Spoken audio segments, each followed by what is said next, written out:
জগৎ সংসারে প্রিয়জন বলতে কেউ নাই। কিন্তু সেই যখন আবদার করে, হ্যাঁ গো এই অক্ষয় তৃতীয়া এলো, একটা সোনার দুল কিনে দিবে না? পকেটে পয়সা নাই অথচ দুল কিনবে 10,000 টাকা, 15,000 টাকা, 20,000 টাকা লাগবে, তখন মালিকের মনটা গড়গড় করবে। আর যিনি বলেছেন সে যদি না পায় তখন কি হবে? দূর, এমন স্বামী থাকা থেকে নাই থাকা ভালো ছিল। এখন তো তাই চলছে। বলছে চাইলে কি হবে গো? চাইলে বড় কম পড়ে যাবে। এই জন্য চাইতে না বলা হয়েছে, চাওয়াটা সীমাবদ্ধ করতে বলা হয়েছে। কিন্তু আমরা তো গোবিন্দের কাছে কি চাই? গোবিন্দের কাছে চাই পাই না বলে গোবিন্দ ভয় দেখিয়ে রেখেছেন, যে করে আমার আশ আমি করি তার সর্বনাশ, তবু যে ছাড়ে না পাশ আমি হই তার দাসানুদাস। বলে প্রথমেই ভয় দেখিয়ে দিয়েছে কি? যে করে আমার আশ আমি করি তার সর্বনাশ। ওরে বাবা, তাহলেই তো হয়ে গেল, দরকার নেই, আমি আর যাব না, দরকার নেই, আমার সর্বনাশ যেটুকু আছে এইটুকু থাকলেই হবে।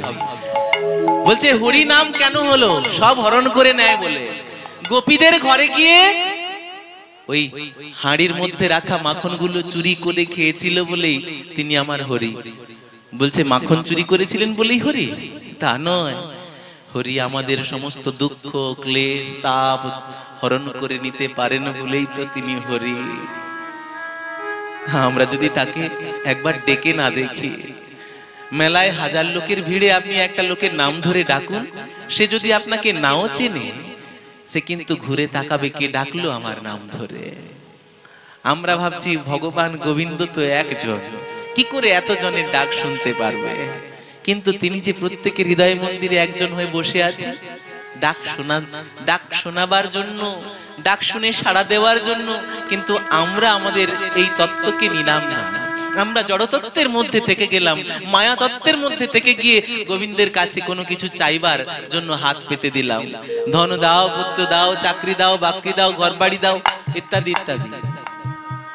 তাহলে সেই পূর্ণ হবে কি? পূর্ণ হবে না। তাহলে কি করণীয়? আমাদের করণীয় হচ্ছে মনকে এই জড় সংসারের ঢেউ থেকে বাঁচানো। কেন? আমরা সংসারে মন দেই আনন্দ পাবো বলে।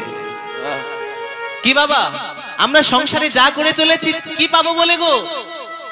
আমাদেরকে কেউ সম্মান দিলে কি পাবো? আনন্দ পাবো। কেউ যদি আদর যত্ন করে কিছু আহার করার ব্যবস্থা করে দেয় তাহলে আমার আনন্দ হয়। কেউ যদি আমার প্রশংসা করে আনন্দ হয়। মূল বিষয়টা কি? আনন্দ। কিন্তু এই জাগতিক আনন্দগুলো আমাদের কাছে বেশিক্ষণ থাকে না। জলের বুদবুদের মতো এখনই আপনাকে প্রশংসা করবে, উপরে উঠিয়ে দেবে, একটু পরেই আপনার ছাদ থেকে উঠে যাবার মইখানা কেড়ে নেবে বলে এইবার ধপাস করে পড়ে যা, এবার দেখি কেমন আনন্দ পাস। এই হচ্ছে মায়া।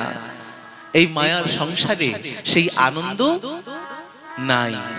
তাই আনন্দকে পেতে গেলে পরমানন্দের চরণে লুটিয়ে পড়তে হবে, পরমানন্দের চরণে নিজেকে সমর্পণ করতে হবে। সেই পরম করুণাময় শ্রী গোবিন্দ যিনি সর্বকারণের কারণ, সেই কারণকে খুঁজে ডাকতে হবে। হে গোবিন্দ, হে করুণাময় হরি, তুমি তো সব দিয়েছো ঠাকুর, তবে সেই সবের মধ্যে তুমি তোমার চরণ খানি দিও ঠাকুর। ভগবানের কাছে চাইতে গেলে কেমন করে চাইতে হয় মা? কি চাইবো আমরা? তাই বলতে হয় একজন ভক্ত ভগবানের মন্দিরে কোনোদিন যায়নি মা, এরকম কোন এক সাধু সঙ্গে জানতে পেরেছে ভগবানের কাছে গেলে কিছু পাওয়া যায়।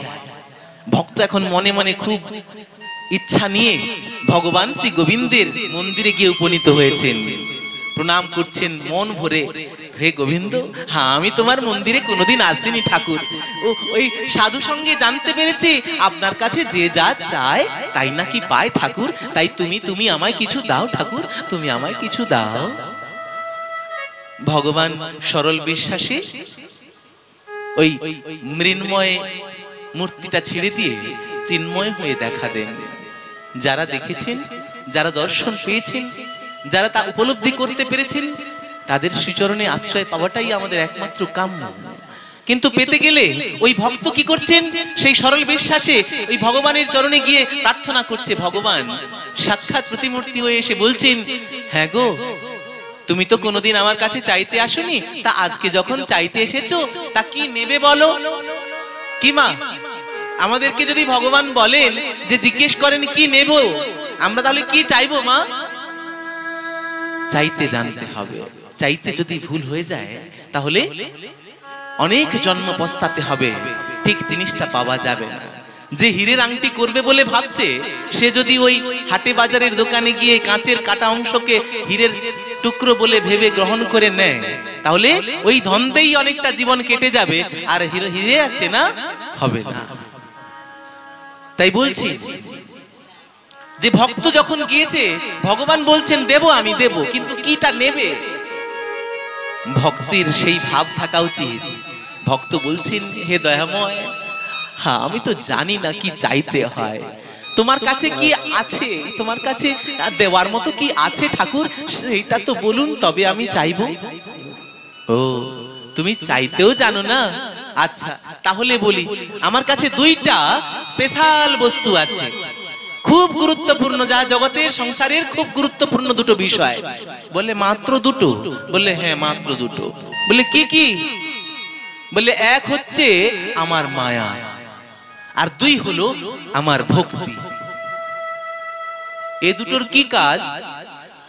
কি মা, আপনাকে যদি কেউ বাঁশের কাটা অংশ, কাঁচা কাটাকে অংশটাকে দিয়ে বলে এই নাও মা, একটু আখ খেয়ে নাও, আপনি কি খাবেন?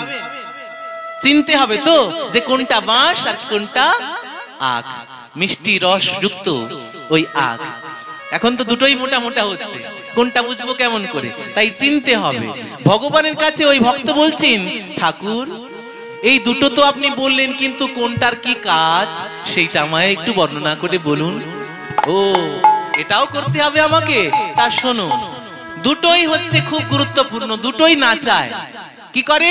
দুটোই খুব নাচায়, নৃত্য করায়। ও, নাচায় মানে খুব আনন্দ পায়, তাই তো? বলে হ্যাঁ খুব আনন্দ পায়। বলে দুটো বলতে তাহলে কে কিরকম?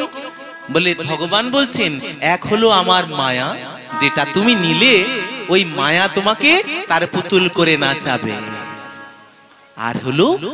আর এক হলো আমার ভক্তি, যে ভক্তি যদি তুমি আমার চরণে পাও, সেই ভক্তির টানে আমি তোমার দাস হয়ে তোমার সামনে আর পেছনে দুহাত তুলে নাচবো।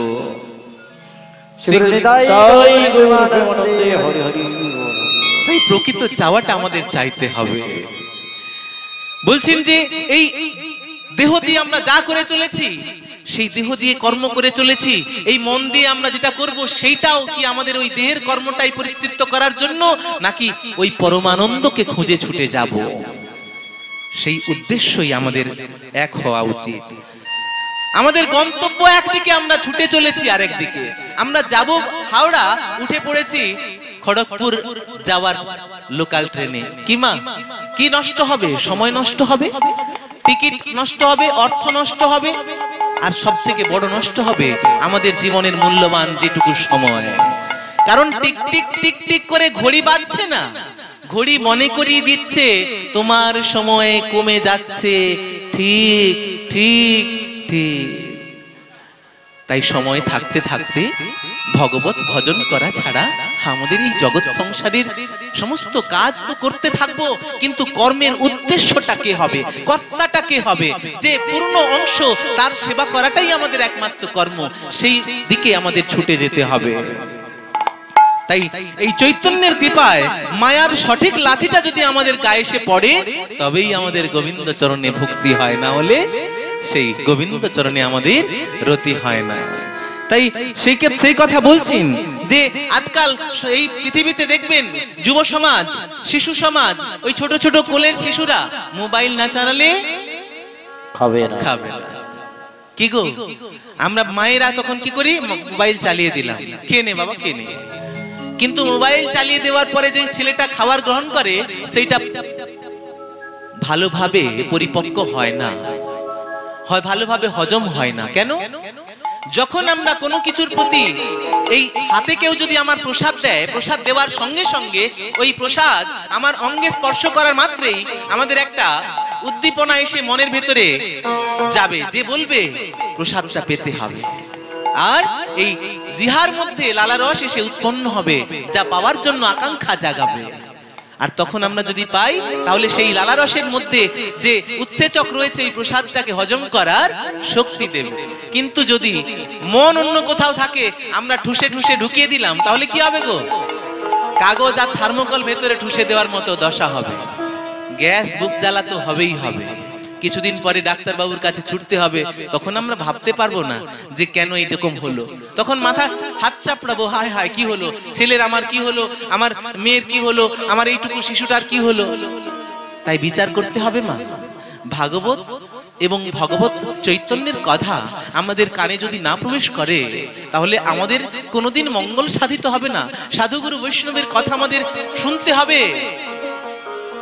তাই তো বলছে শাস্ত্রে, সাধু সঙ্গ সাধু সঙ্গ সর্বশাস্ত্রে কয়, সর্বশাস্ত্রে কয়, লবমাত্র সাধু সঙ্গ সর্বসিদ্ধি হয়, সর্বসিদ্ধি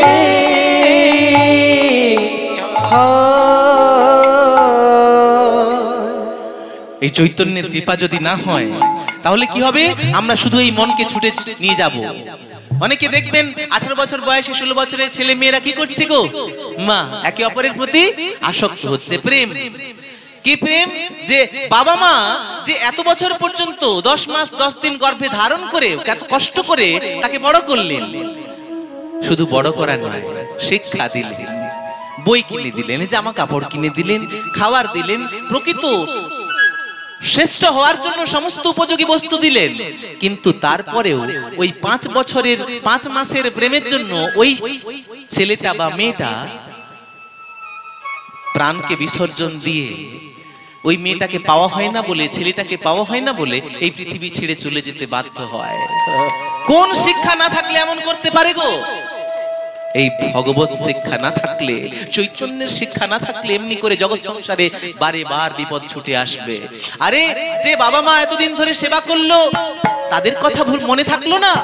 যে বাবা মা কোনো কিছুর বিনিময়ে নয়, আনন্দে তোমার সেবা করেছে, তোমার মলমূত্র পরিষ্কার করেছে, তোমাকে স্নান করিয়েছে, খাইয়েছে, দাইয়েছে, এমনকি রাতের ঘুম কেড়ে নিয়েছো তুমি, তাতেও মায়ের মনে দুঃখ আসেনি। সেই মায়ের কথা নাম ভেবে ওই দুদিনের প্রেমের জন্য জীবন দিতে পারো, তাহলে আর পৃথিবীতে না থাকাই ভালো। সেই জন্যই চলে যেতে হয়। তাই যারা এই শাস্ত্রকে মানেন না, তাদের চরণে প্রার্থনা যে শাস্ত্র মানতে হবে, তবেই তো আপনার ছেলেটা ভালো থাকবে, তবেই তো এই সংসার ভালো হবে। আর দেশ ও দশের কল্যাণ যদি হয়, তবেই তো সমাজ মঙ্গল হবে, সমাজের মঙ্গল হবে। না হলে সবাই নিজের স্বার্থটাকে গুছিয়ে নিয়ে স্বার্থপর হয়ে মারপিট করে দুজনেই শুয়ে থাকবে হাসপাতালে। কি মা হবে না? হাজার হাজার কোটি কোটি টাকা আয় করবে, কিন্তু 1 টাকার জন্য মারপিট করে হাসপাতালের বিছানায় শুয়ে থাকতে হবে, যদি এই শিক্ষার অভাব হয়, এই শাস্ত্রের শিক্ষার অভাব হয়। তাই ভাগবতের চরণে আশ্রয় নিতেই হবে। দেখবেন ওই অনেকে কি করে, মোবাইল না দিলে, আজকাল সরকার দিচ্ছে 11-এ উঠলেই মোবাইলের পয়সা দিচ্ছে 10,000 টাকা। তার আগেও 8-এ পড়ে, 9-এ পড়ে, ওই 10ম শ্রেণীতে পড়ে, 10-এ পড়ে, এরকম কিছু ছেলে মেয়ে আছে গো, ফোন নাই দিলে খাবো না। 2-3 দিন এখন ভাত খায় না, লুকিয়ে লুকিয়ে খায় কি জানি না, তবে বাড়িতে বাবা মাকে কাছে প্রকাশ করে, তুমি মোবাইল না কিনে দিলে আমি আর খাবো না, নিজেকে শেষ করে দেব। আরে বাবা, মোবাইলটাই শেষ হলো, মোবাইলটাই সার হলো তোর কাছে? মোবাইলই তো হচ্ছে সমস্ত বিষের একদম পাত্র, যেখানে আমরা ভালো খুঁজতে পারি, খারাপ না খুঁজতে চাইলেও খারাপ চলে আসে। তাই আমাদের কি সেই ফোনে নয়, সৎগুরু চরণাশ্রয় করে আমাদেরকে সৎ পথে, ভগবত দেখানো পথে, ভগবানের নির্দেশিত পথে আমাদেরকে এগোতে হবে। বিত্তশালী ব্যবসায়ী যারা এই জগৎ সংসারে ধন প্রতিপত্তি বিষয় আশয় ইত্যাদিকে আপন করে রয়েছেন, তারা যদি গোবিন্দ ভজনা করতে না পারে তাহলে দশা কেমন হবে গো? আপনাদের কাছে তার প্রকৃষ্ট প্রমাণ রয়েছে। বা অনিল আম্বানি, মুকেশ আম্বানি আপনারা চেনেন। আজকে যে জিও ফোন ব্যবহার করছেন তার মালিক হচ্ছেন মুকেশ আম্বানি। কিন্তু ছেলের বিয়ে দেওয়ার সময় কি করেছেন? আপনাদের ফোনের রিচার্জের টাকাটা বাড়িয়ে দিয়েছে। বাড়িয়ে দেওয়ার পরে সাধারণ মানুষ কি বলছে গো? যে ছেলের বিয়ে দিতে পারে না, আমাদের কাছ থেকে চাঁদা নিচ্ছে। যে 399 টাকা ছিল সেটা করে দিয়েছে 799 টাকা। তাহলে 400 টাকার জায়গায় আরো 400 টাকা যুক্ত করে দিয়েছে। তো সেই ক্ষেত্রে একজন ধনী ব্যক্তি হয়েও এই জগৎ সংসারে তার মান ধুলোয় মিশে গেল নাকি? আমরা শুধু যারা জোগাড় করে চলেছি টাকা, অর্থ প্রতিপত্তি, অনেকে বিচার করছি টাকা ছাড়া কোনো দাম নেই। কিন্তু তারাই বিচার করবেন যখন অনেক টাকা আপনার হয়ে যাবে, আপনি যেখানে দান করবেন, ধরুন এক জায়গায় 1 লাখ টাকা দান করে দিলেন, আপনাকে কিছুদিনের জন্য খুব সম্মান করবে। তারপরে যদি কেউ এসে 2 লাখ টাকা দান করে দেয়, আপনার নামও থাকবে না আর ধামও থাকবে না। অতএব এই ক্ষণিকের আনন্দে না মেতে উঠে, অর্থের লোভে ছুটে না গিয়ে, যে ভাবগ্রাহী জনার্দন তিনি আমাদের কৃপা করার জন্য এই নবদ্বীপে এসে সচী মায়ের কোল আলো করে এলেন, সেই ব্রজেন্দ্র নন্দন ভগবান, সেই গোবিন্দের সেবা যদি আমরা করতে না পারি, তার গুণকীর্তন যদি না গাইতে পারি, তাহলে আমাদের এই মনুষ্য জীবন পেয়েও, এই 84 লক্ষ জন্মজনির মধ্যে শ্রেষ্ঠ জনি হয়েও আমাদের কোনো লাভ হবে না। তাই চলুন আরেকটি ভজন আমরা এই ভগবানের আনন্দের সাথে গাই।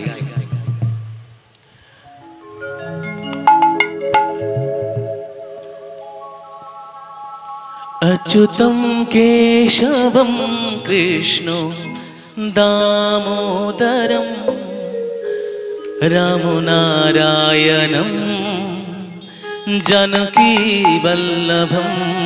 अच्युतं केशवं कृष्णो दामोदरं नमनारायणं जानकीवल्लभम्। अच्युतं केशवं कृष्ण दामोदरं रामनारायणं जानकीवल्लभम्। अच्युतं केशवं कृष्ण दामोदरं रामनारायणं जानकीवल्लभम्। कौन कहते हैं भगवान आते नहीं, कौन कहते हैं भगवान आते नहीं, तुम आके जैसे बुलाते नहीं। अच्युतं केशवं कृष्ण दामोदरं रामनारायणं जानकीवल्लभम्।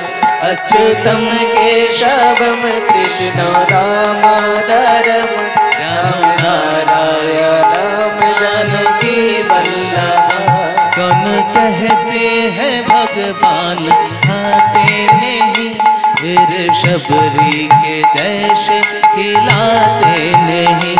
कौन कहते हैं भगवान आते नहीं, फिर शबरी के जैसे खिलाते नहीं। अच्युतं केशवं कृष्ण दामोदरं रामनारायणं जानकीवल्लभम्। अच्युतं केशवं कृष्ण दामोदरं रामनारायणं जानकीवल्लभम्। अच्युतं केशवं कृष्ण दामोदरं रामनारायणं जानकीवल्लभम्। अच्युतं है भगवान सब नहीं,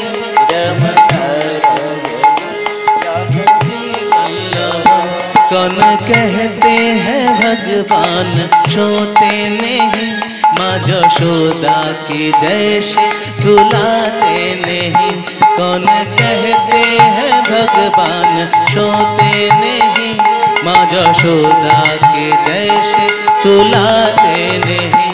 अच्युतं केशवं कृष्ण दामोदरं राम नारायणं जानकी वल्लभम् अच्युतं केशवं कृष्ण दामोदरं राम नारायणं जानकी वल्लभम् कौन कहते हैं भगवान नचते नहीं, कौन कहते हैं भगवान नचते नहीं, गोपियों की तरह नचाते नहीं, गोपियों की तरह नचाते नहीं।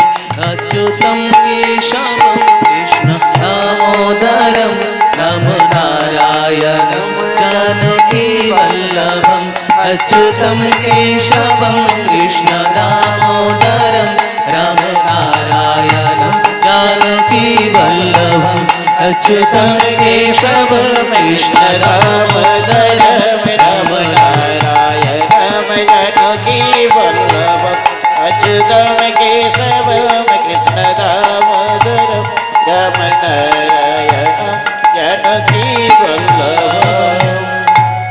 जय जय ब्रजेंद्र नंदन भगवान की जय हो। श्री गुरु निताय गौर प्रेमानंदे हरि हरि। তাই মনকে কি করতে হবে? নিবৃত্ত করতে হবে। মনকে নিবৃত্তির পথে এনে গোবিন্দের চরণের দিকে ধাবিত করতে হবে। যদি চলার পথে ধাবমান হতে শুরু করে, তখন থেকেই আমার শ্রী গোবিন্দ দুহাত বাড়িয়ে আছেন আয় আয় বলে। সেই ভগবান শ্রী গোবিন্দ আমার ওই জগন্নাথপুরীতে ওই আলিঙ্গন মুদ্রায় বসে আছেন। আমাদের তো দুটো হাত সম্পূর্ণ রয়েছে, আমার গোবিন্দে আমার জগন্নাথ দেবীর হাত দুটো সম্পূর্ণ নয়। ভগবানের কি কোনো অসম্পূর্ণ থাকতে পারে মা? তিনি সম্পূর্ণ, ওই রূপেই সম্পূর্ণ। ওই হাত দিয়েই সকল ভক্তকে আলিঙ্গন করতে পারেন, আর সেই আলিঙ্গন করবেন বলেই এই চোখের পলক ছাড়া অঝোর নয়নে তাকিয়ে আছেন কখন আমার ভক্ত আসবে আর আমায় দর্শন করে চলে যাবে, আমি তাকে না দেখে থাকতে পারি না। তাই সেই গোবিন্দ সর্বদাই আমাদের জন্য কৃপা পরবশ হয়ে বসে আছেন, কিন্তু আমরা ডাকতে পারছি কই? আমাদের মন তো হয়ে আছে ডাস্টবিনের মতো। আমাদের মন কেমন হয়ে আছে মা? ডাস্টবিনের মতো। একটা পাত্রে যদি শুদ্ধ জল রাখতে হয়, গঙ্গা জল আনতে হয়, তাহলে সেই পাত্রটাকে ভালো করে ধুয়ে নিতে হবে। এমনকি খাওয়ার জলটুকু যদি আনতে হয়, তাহলে পাত্রটাকে ভালো করে ধুয়ে নিতে হবে। যদি কোনো রকম ধুলো ময়লা নোংরা থাকে, তাহলে সেই পাত্রে আমি জল নিয়ে এসে খেয়ে শান্তি পাবো না, তাই না মা? তাহলে সেই ক্ষেত্রে যদি আমাদের মন রূপ কলসিকে আমরা পবিত্র করতে না পারি, এই হৃদয় মন্দিরকে যদি পবিত্র না করতে পারি, বাইরে অনেক মন্দির গড়ে তুলবো ইট কাঠ রড বালি সিমেন্ট দিয়ে, কিন্তু হৃদয় মন্দিরে যদি তার বিগ্রহ স্থাপন করতে না পারি, চোখ বন্ধ করে ভজনা করে যদি গোবিন্দকে দর্শন করতে না পারি, তাহলে ওই মন্দিরে শুধু অহংকারই স্থাপিত হবে, কখনো ভগবান সাক্ষাৎ বিরাজ করতে পারবেন না।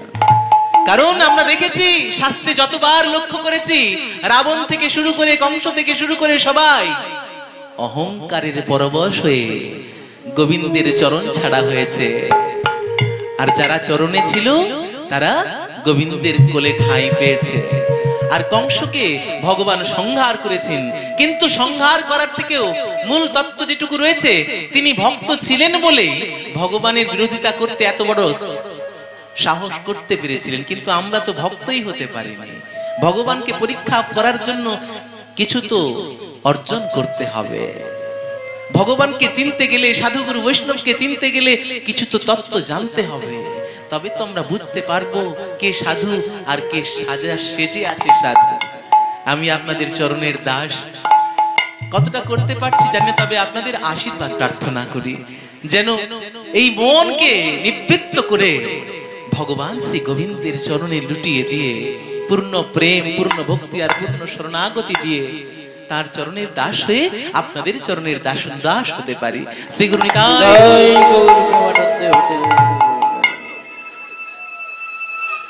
আমরা এই জগৎ সংসারে দেখতে পাই, সংসারে মায়া মোহ আমরা ভাবি যে না আমরা ধনী, আমরা সুখ পাবো, যারা ধনী তারা ভাবছে সুখ পাবে। এই প্রসঙ্গে একটা কথা না বললেই নয় মা।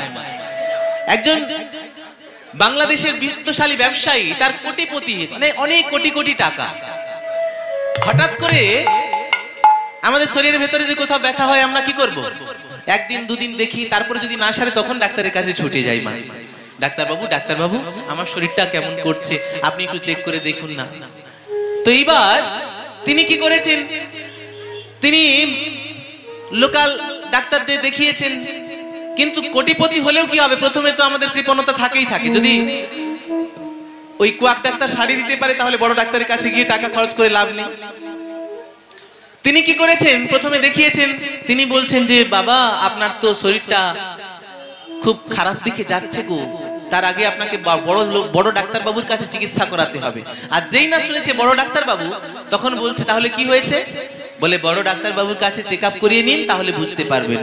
আমি তো আন্দাজে বলে দিলে আপনি কেন শুধু শুধু ভয় পাবেন, ব্যথা পাবেন, যন্ত্রণা পাবেন, তার থেকে আপনি বড় ডাক্তার বাবুর কাছে ডায়াগনোসিস করে জেনে নেবেন, তবে আপনার একটা রোগ হয়েছে বটে। ও তাহলে কি করতে হবে? তখন তিনি ভাবলেন যে আমার তো অনেক টাকা পয়সা আছে, তাহলে আমি মালয়েশিয়া গিয়ে ডাক্তার দেখাবো। তো মালয়েশিয়া গিয়ে ডাক্তার দেখানোর জন্য তিনি ফ্লাইটের টিকিট কেটেছেন। আর এদিকে বাড়িতে কি আছে গো, বাড়িতে অনেক দাসদাসী আছে, গাড়ি ড্রাইভার আছে, আর স্ত্রী পুত্র রয়েছে, সুন্দরী স্ত্রী রয়েছে, আর তার কোলে একটা ছোট বাচ্চা রয়েছে। এবার স্বামী কোথায় যাবে? মালয়েশিয়া যাবে ডাক্তার দেখাতে। কিন্তু কি হয়েছে এখনো পর্যন্ত কেউ বলতে পারছে না, কি হবে। এইবার ফ্লাইটের টিকিট কেটে যখন যাবে তখন স্ত্রীকে বলছে চলো আমাকে ফ্লাইটে ছেড়ে দিয়ে আসবে, এয়ারপোর্টে দমদম এয়ারপোর্টে আমাকে ছেড়ে দিয়ে আসবে। তো এইবার এয়ারপোর্টে ছাড়তে গিয়েছে, খুব সমাদরে চোখের জলে বুক ভাসিয়ে কাঁদছে, তুমি একা এমনি করে কতদিন থাকবে, আমি সুস্থ হয়ে যদি না ফিরে আসি তোমার কি হবে গো, তোমার আমার ছেলেটার কি হবে গো, আমার এত দাস দাসী যারা এত কাজ করছে তাদের টাকা পয়সা ঠিকঠাক দেওয়া হবে কি করে, এত কথা ভাবছে। কি গো মা, যদি প্রাণে ফিরে না বেঁচে আসে তাহলে ভেবে কি কোনো কাজ আছে? কাজ নেই। কিন্তু তবুও ভাবি আমরা এই জগৎকে মুঠো করে রাখবো শেষ পর্যন্ত, কিন্তু পারি না। ওই ডাক্তার দেখাতে গিয়ে মালয়েশিয়াতে ডাক্তার বাবু দেখেছে, দেখার পরে বলছে সঙ্গে কাউকে আনেননি? বলে না, সঙ্গে কে আসবে, আমার বাড়িতে তো সেরকম কেউ নাই, স্ত্রী আছে, একটা ছোট পুত্র রয়েছে, তার তো স্কুল আছে, সেই জন্য আসেনি, আমি এসেছি। আমার কি হয়েছে? বলে আপনার ক্যান্সার হয়েছে। কি মা, আমাদের যদি নাও হয়, যদি কেউ ডাক্তারবাবু বলে আপনার ক্যান্সার হয়েছে, আমাদের ভয়েই ক্যান্সারের মতো হয়ে যাবে। সেই ভয়ে আমাদের ঘুম হবে না, ঘুম চলে যাবে, ঘুমের ঔষধ খেলেও আর ঘুম হবে না। এইবার ডাক্তারবাবুকে জিজ্ঞেস করছে, হ্যাঁ ডাক্তারবাবু আমার রোগ সারবে তো? সেরে যাবে, সেরে যাবে, ভয় নেই, ফার্স্ট স্টেজ, আপনার রোগ সেরে যাবে। যাই হোক, একটু আনন্দ হলো, কিন্তু কতদিনে আমি ঘর যেতে পারবো? আপনাকে 6 মাস এখানে চিকিৎসা করাতে হবে। 6 মাস? তাহলে আমার যে পুত্র আছে, স্ত্রী আছে, আরো বিষয় সম্পত্তি ইত্যাদি গুলো কে দেখাশোনা করবে? ডাক্তারবাবু বলছে ওগুলো থাকলে, আপনি থাকলে তো দেখাশোনা করবেন, আর যদি ফিরে যেতে না পারেন তাহলে যে দেখাশোনা করা সে করবে। কি মা, তখন বলছেন যে তাহলে ডাক্তারবাবু আমাকে 6 মাস নয়, যত তাড়াতাড়ি একটু সারিয়ে দিতে পারেন। বলে সারানোর কাজ তো আমার নয়, আমি ডায়াগনোসিস করে কোন ঔষধটা দিতে হবে, কোন কেমোথেরাপিটা দিতে হবে সেইটা আমি দিতে পারি, কিন্তু একটা কোষ সারাতে গিয়ে আরেকটা কোষের ক্ষতি হয়ে যেতে পারে, সেটা তো যন্ত্র জানে, আমি তো জানি না। তুমি বরং তার কাছে প্রার্থনা করো তোমায় যেন সুস্থ করে বাড়ি ফিরে যেতে পারে। এতদিন ধন সম্পত্তির মোহে অহংকারে পা পড়ছিল না, এখন ভাবতে পেরেছে যে সম্পদ থাকলেই সব থাকে না। তখন বিত্তশালী ব্যবসায়ী ডাক্তারবাবুকে একবার প্রার্থনা করে আর গোবিন্দকে একবার প্রার্থনা করে, গোবিন্দ আমায় তুমি সুস্থ করে দাও ঠাকুর, সুস্থ করে দাও। কি চাইছে গো মা? সুস্থ করে দিতে চাইছে, আর কিছু চাইনি। কিন্তু ভালো করে খেয়াল করুন, বলছে আমায় তুমি সুস্থ করে দাও ঠাকুর, আমি যেন আমার স্ত্রীর কাছে, পুত্রের কাছে, আমার বিষয় সম্পত্তি, ব্যবসা বাণিজ্যের কাছে ফিরে যেতে পারি। ভগবানের কাছে যা চাইবেন তাই পাবেন। এইবার কি হয়েছে, ডাক্তারবাবু চিকিৎসা করে চলেছে, 1 মাস গেল, 2 মাস গেল, 3 মাস গেল, 4 মাস গেল, 5 মাস গেল, 6 মাস হয়নি, 5 মাস শেষ হতেই ডাক্তারবাবু বলছে হ্যাঁ আপনার ক্যান্সার রোগ পুরোপুরি সেরে গেছে, কিছু ঔষধ লিখে দিচ্ছি, আপনি ওই ঔষধগুলো খাবেন, এইবার আপনি বাড়ি যেতে পারবেন। আনন্দের কি সীমা থাকে মা? মাটিতে আর পা পড়ে না। যাক, হে ঠাকুর, তুমি এই যাত্রায় আমাকে উদ্ধার করে দিয়েছো, তুমি কত করুণাময়, তুমি কত দয়াল ঠাকুর। ডাক্তারবাবু, আপনার কত ফিস লাগবে বলুন। বলে আমার যত আছে তার অর্ধেক আপনাকে দিয়ে দেবো, আপনি আমাকে সুস্থ করে তুলেছেন। ডাক্তারবাবু বলছেন আমার যতটুকু ফিস ততটাই নেওয়ার দরকার, তার বেশি নিয়ে আমি কি করব? অসৎ পথে উপার্জিত আয় দিয়ে সন্তান আত্মীয় পরিজনের যদি আমরা পরিচর্যা করি, তারা কোনোদিন আমাদের মঙ্গল চাইবে না, মঙ্গল করবেও না। পুত্র কন্যা যদি ওই কালো টাকায় বড় হয় না, সে কোনোদিন ভালো মানুষ হতে পারবে না। তাই আমাদেরকে সাবধান হতে হবে। যে অর্থ আমরা উপার্জন করছি তার ভাগ রয়েছে, কত অংশ দান করতে হবে, কতটা সংসারের কাজে লাগাতে হবে, কতটা এই মাঙ্গলিক কর্মক্রিয়ার জন্য, যাগযজ্ঞের জন্য রাখতে হবে, সেগুলো শাস্ত্রে উল্লেখ করেছে। কিন্তু আমরা কই মানছি, কই গুরুদেবের আদেশ নিচ্ছি না। তো গুরুদেবকে ভাবছি গুরুদেব তো একটা মানুষ, ও তো টাকা পয়সা আমাদের কাছ থেকে নিয়ে যায় বলে ওর পেট চলে, তাহলে ওর কথা শুনবো কেন? গোবিন্দ ওদিক থেকে হাসে, বলে হ্যাঁ রে, গুরুদেব কেউ নয়, আমি ওই গোবিন্দের রূপ ধরে, গুরু রূপে ধরে তোকে ওই চেতনাটা দিয়ে এসেছিলাম। না নিলে কি পাবি? যা পাবার তুই মুঠো করে ধরে রাখ, তবে ওইটা তোর কাছে থাকবে না কোনোদিন। ডাক্তারবাবু 5 বছর পরে ফ্লাইট ধরেছে, ফ্লাইট ধরে এয়ারপোর্টে পৌঁছে গেছে, ফোন করেছে, হ্যাঁ গো আমি সুস্থ হয়ে গেছি, আমি বাড়ি ফিরছি। আচ্ছা ঠিক আছে, আসো, বাড়ি ফিরে আসবে, তা আবার কি কি আর আনন্দের, তোমার বাড়ি তুমি ফিরে আসবে। বলে তুমি একটু ফ্লাইটে এয়ারপোর্টে আসবে না আমাকে নিতে? বলে আমার কত কাজ জানো, ছেলেকে খাওয়াতে হয়, পড়াতে হয়, স্কুলে পাঠাতে হয়, কত কাজ, তুমি বরং চলে এসো, গাড়ি পাঠিয়ে দিচ্ছি। বলে এসো না গো, তোমাকে অনেকদিন দেখিনি। বলে ঠিক আছে, তুমি যখন এত করে বলছো, আচ্ছা ঠিক আছে ঠিক আছে, যাবো যাবো, তুমি এয়ারপোর্টে নেমে ফোন করবে, আমরা গাড়ি নিয়ে যাব। বলে এবার গাড়ি নিয়ে এয়ারপোর্টে গেছে, আর ওইখানে সুস্থ হয়ে যিনি বিত্তশালী ব্যবসায়ী ফিরে এসেছেন, খুব তো আনন্দ ভেতরে, একদম মন মে লাড্ডু ফুটা, মানে এবার আমার সবকিছু আমি ফিরে পাবো, রাজত্ব, সংসার, রাজরানী সমস্ত কিছুই আমার হবে। ড্রাইভার এখন গাড়ির মধ্যে বসে আছে, আর স্ত্রীও গাড়ির মধ্যে বসে আছে, বাচ্চাকে কোলে করে নিয়ে। কোনখানে? গাড়ির মধ্যে বসে আছে। এবার ফ্লাইটে যিনি এসেছেন তিনি দেখছেন যে আমার পরিচিত কি এসেছে কিনা, দেখতে তো পাচ্ছে না। এবার ফোন করছে, কোথায় আপনারা, তোমরা এসেছো? বলে হ্যাঁ এসে বসে আছি, তুমি তো গাড়ি দেখতে পাচ্ছই তো সামনে, এসে উঠে পড়ো না। ও ওই সামনের গাড়িটা, আচ্ছা আচ্ছা ঠিক আছে। সমস্ত বস্তা ব্যাগ মাথায় করে নিয়ে, এত বিত্তশালী ব্যবসায়ী গো, যে কুলি করতে পারতো, কিন্তু আজকে দশা কি হয়েছে, নিজের জিনিস নিজেকে বইতে হচ্ছে, মাথায় করে নিয়ে গাড়ির কাছে ছুটে গিয়ে দেখছে ড্রাইভার নামছে না। কেন? ড্রাইভার তো দাস গো নাকি, টাকা পয়সা দিলে তবে তো সে গাড়ি চালায়, সে তো মালিকের কথা শোনা উচিত ছিল, কিন্তু আজকে তার দাসত্ব নাই। কি হয়েছে গো? স্বামী যখন এসেছে, স্বামীকে তখন পেছনের সিটে বসিয়ে দিয়েছে, তুমি এইখানে বসো, আমি আর বাবু ওই সামনের সিটে গিয়ে বসি। বলে বসেছে, ঠিক আছে, তোমরা যখন সামনে বসতে চাও বসো, আমি পিছনেই বসি, ব্যাগপত্র আছে, এগুলো সামলে বসতে হবে। গাড়ি স্টার্ট দিয়েছে, মালিক মহাশয় দেখছেন ড্রাইভার গাড়ি স্টার্ট দিয়েছে, আর স্ত্রী তার ড্রাইভারের হাত যেটা দিয়ে গাড়ি চালাচ্ছে সেই হাতে হাত রেখেছে। দেখলে কি মনে হবে বা, কি সংসার বড় সুখে। একটু পরে ছেলেকে বলছে, যা যা তুই তোর বাবার কাছে যা, আমি এখানে একটু আরাম করে বসি। বলে ড্রাইভারের গায়ে ঠেস দিয়ে বসেছে। তখন স্বামীর কি মনে হবে, মা ভবরোগ তো সেরে গেছে, মানে এই জরা ব্যাধি জরা সেরে গেছে, কিন্তু এই ভবরোগ আর সারবে না। তখন ওই বিত্তশালী ব্যবসায়ী মনে মনে ভাবছে, ঠাকুর তোমাকে আমি দয়াময় বলেছিলাম, করুণাময় বলেছিলাম, কিন্তু আমি কি ভুল বলেছিলাম ঠাকুর? তুমি এই দৃশ্য দেখাবে বলে তুমি আমায় ফেরত আনলে ঠাকুর, এর থেকে আমি যদি ওখানে বিছানায় শুয়ে শুয়ে মরে যেতাম না, তাহলে হয়তো আমার মঙ্গল হতো। এমনি করে সংসার, এই দুঃখের সংসারে আমরা অনবরত সুখ খুঁজে চলেছি, সেই সুখ আমরা পাই না। এই সংসার হচ্ছে অশাশ্বত দুঃখালয়, দুঃখের আলয় শুধুমাত্র। বলছে অনেকে তাহলে সুখ পায় কেন? বলছে সুখ পায় না গো, দুঃখ পেতে পেতে, দুঃখ পেতে পেতে সেই দুঃখের অনুপস্থিতি কখনো সুখ বলে চলে আসে, ওই জলের বুদবুদের মতো। নাই মায়া দিলে তো সেই কর্ম আমরা করবে না, আবার সেই জায়গায় ডুবে যাব না। অনেক ভক্ত রয়েছেন যারা ভক্ত হতে চান, সাধুগুরু চরণাশ্রয় করে ভগবান শ্রী গোবিন্দের নাম নিতে চান, কিন্তু সংসারের মোহমায়া এত জাপটে আষ্টে পৃষ্ঠে ধরে রাখে, সেখান থেকে আর বেরিয়ে আসা সম্ভব হয়ে ওঠে না।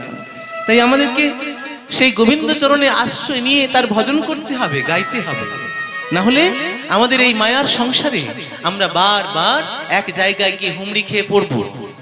আমরা কষ্ট পাবো, ব্যথা পাবো, যন্ত্রণা পাবো, কিন্তু উপলব্ধি করতে পারবো না তার কারণটা কি। প্রত্যেকটি ঘটনার একটা কার্যকারণ সম্পর্ক আছে মা। যেমন করে আপনার জীবনে ঘটে যাওয়া যে ঘটনাগুলো, সেগুলোর একটা কার্যকারণ সম্পর্ক রয়েছে। ফল তো হয়েছে, কিন্তু কারণ ছিল বলেই ফল রয়েছে। আর ফল তখনই হবে যখন আপনি ভালো গাছে জল দিতে পারবেন, গাছে সার দেবেন, গাছে পরিচর্যা করবেন। পরিচর্যা না করে ভালো ফল পাওয়া কখনোই হয়ে ওঠে না। তাই শাস্ত্রে বলছে পূর্বজন্মের অভ্যাস যাতে আমরা প্রকৃত অভ্যাসে পরিবর্তন করতে পারি, রূপান্তর করতে পারি। কেন জানেন? আমরা যে জন্ম জন্মান্তরে 84 লক্ষ জন্মজনিতে আবর্তিত হতে হতে এসেছি। অনেকে বিশ্বাস করে না মা, অনেকে বিশ্বাস করে না। কি বিশ্বাস করে না গো? যে আমরা কি সত্যি সত্যি মনুষ্য জন্ম বারবার পাই? তাদের চরণে নিবেদন, আপনারা বিচার করে দেখবে যে আপনার বাড়ির 5 মাসের শিশু কি 6 মাসের শিশু, তাকে আপনি হাতের এই 5টা আঙুল দেখিয়ে দেখান, তৎক্ষণাৎ কেঁদে উঠবে, মুখ বাঁকিয়ে কেঁদে উঠবে যে আমাকে বোধহয় শাস্তি দেওয়ার চেষ্টা করছে। ওইটুকু শিশু কিন্তু বুঝতে পারে। আর ওইটুকু শিশুকে যদি আপনি চুমু করার ভান দেখান, তাহলে দেখবেন খিলখিল করে হাসবে। ওই শিশুটাকে বাবা যখন উপরের দিকে ছুঁড়ে দেয়, তখনও খিলখিল করে হাসে। কেন মা? ওর বিশ্বাস রয়েছে পূর্বজন্মে এমন করে আমি অনেক বাবার কোলে নেচেছি, কোনোবারেই আমাকে বাবা ছেড়ে দেয়নি, তাই এবারেও নিশ্চয়ই ছেড়ে দেবে না। সেই অভ্যাস আমাদের আছে বলেই আমরা ওই চড় দেখে ভয় পাই, চুমুর এই ইঙ্গিত বুঝে আমরা হাসি। আর ওই যখন ছুঁড়ে দেয়, তখন যদি ছেড়ে দেয় তাহলে তো আমাদের মৃত্যু অবশ্য, কিন্তু তারপরেও আমরা হাসি গো মা। কেন? আমাদের সেই চেতনা আছে বলে পূর্বজন্মের, যে না, বাবা মা কোনোদিন এমন করতে পারে না। নিতাই গৌর হরি হরি হরি বল হরি। এরপর থেকে যদি আমাদের চেতনা না হয় যে পূর্বজন্ম ছিল, তাহলে আর কেমন করে দেওয়া যাবে মা? আপনার ফিঙ্গারপ্রিন্টে কেউ কি টাকা তুলতে পারে মা? কেউ তুলতে পারবে না। এই বিস্ময় ব্যাপারটা আমরা চেতনায় আনতে পারি না যে ভগবান শ্রী গোবিন্দের পরম সৃষ্টি আমরা তখনই অবাক হিসেবে গ্রহণ করব যখন বুঝতে চেষ্টা করব এই পৃথিবীতে যত মানুষ আছে কারো ফিঙ্গারপ্রিন্ট কারো সাথে মিলবে না। এই আঙুলের ছাপ গো, আপনি টাকা তুলতে যাবেন কিন্তু আর কেউ আপনার টাকা তুলতে পারবে না। এরপরেও যদি বিস্ময় মনে হয়, তাহলে সব থেকে বড় বিস্ময় কি?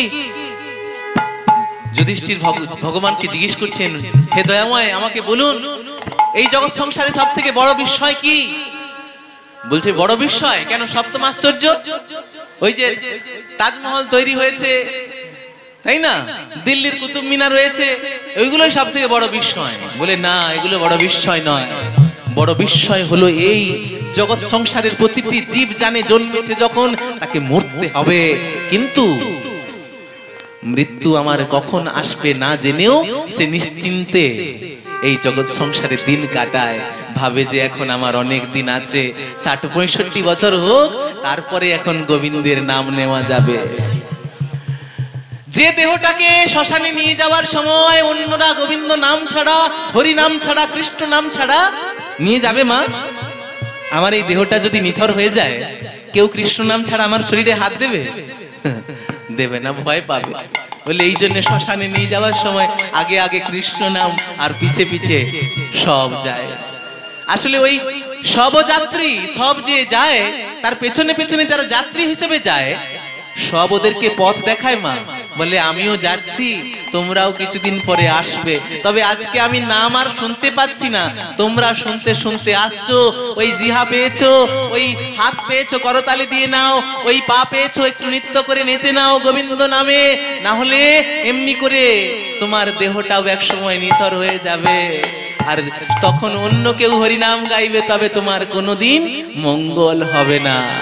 শ্রী গুরু নিতাই গৌর প্রেমানন্দে হরি হরি বল।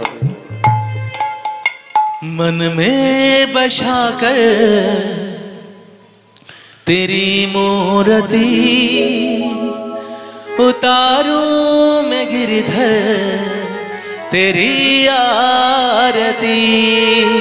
मन में बसा कर तेरी मूर्ति उतारू मैं गिरधर तेरी आरती। मन में बसा कर तेरी मूर्ति उतारो मैं तेरी आरती। करुणा करो कष्ट हरो ज्ञान दो भगवन। भव में फंसी नाव मेरी तार दो भगवन। करुणा करो कष्ट हरो गाने भगवन। भव में फंसी नाव मेरी तार दो भगवन। जिंदगी दवा तुम्हारे पास है, कर्म की दवा तुम्हारे पास है। जिंदगी दया की भिख मांगती। मन में बसा कर तेरी मूर्ति उतारो मैं गिरधर तेरी आरती। मन में बसा कर तेरी मूर्ति तारू में गिरधर तेरी आरती। मन में बसा कर तेरी मूर्ति उतारो मैं गिरधर तेरी आरती। मन में बसा कर तेरी मूर्ति उतारो मैं गिरधर तेरी आरती। करुणा करो कष्ट हरो ज्ञान दो भगवन। भव में फंसी नाव मेरी तार दो भगवन। करुणा करो कष्ट हरो गाने भगवन। मन में बसे नाम ने तार दो भगवन। जिंदगी दवा तुम्हारे पास है, कर्म की दवा तुम्हारे पास है। जिंदगी दवा तुम्हारे पास है, कर्म की दवा तुम्हारे पास है। जिंदगी दया की भिख मांगती। मन में बसा कर तेरी मूर्ति उतारो मैं गिरधर तेरी आरती। मन में बसा कर तेरी मूर्ति मैं तारू में गिरधर तेरी आरती। मन में बसा कर तेरी मूर्ति उतारो मैं गिरधर तेरी आरती। मन में बसा कर तेरी मूर्ति उतारो मैं गिरधर तेरी आरती। मन में बसा कर तेरी मूर्ति उतारो मैं गिरधर तेरी आरती। मन में बसा कर तेरी मूर्ति उतारो मैं गिरधर तेरी आरती। श्री गुरु निताई गौर प्रेमानंदे हरि हरि हरि बोल।